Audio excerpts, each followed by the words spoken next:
Para sa akin, deserve na doon sa ICC eh. Kasi during this time, yung mga ginawa niyang mga karumal-dumal na mga, I don't want to, in general, kasi some people, drug user, drug addict.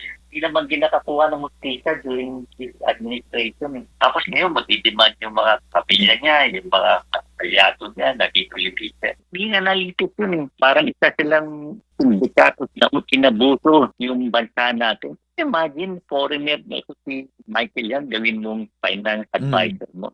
Tapos, only to find out, sindikato pala sa droga. So, nakakapigil. Alam mo, sa totoo lang, pero sa in all honesty, hindi ko binoto yan, si Duterte. Pero nung unang taon niya, napaniwala ako, parang hindi ba ko eh. Kaya na gustong tapusin yung problema sa droga, yung pala, yung mga kakompetensya lang pala nila.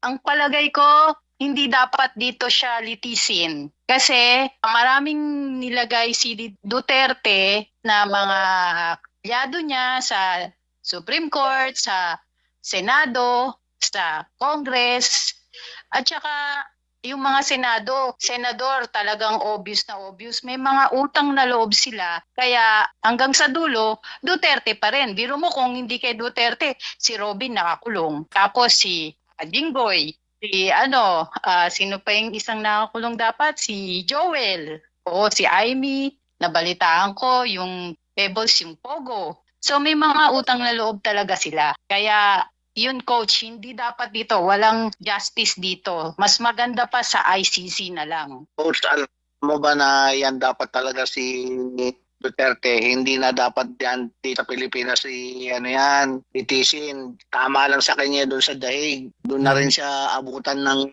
kanyang kamatayan dahil sa marami siyang kasalanan. Pero bakit sa palagay nyo doon na siya sa dahig? Ano hong paniniwala natin? Opinion natin? Coach, alam mo ba naman, siyempre marami pa rin impluwensya yung mga pardon my words sa mga na mga Duterte na yan. Pang alagad dyan ng mga demonyong kala mo kung sinong mga malilinis pero puro naman magnanakaw yung mga yan.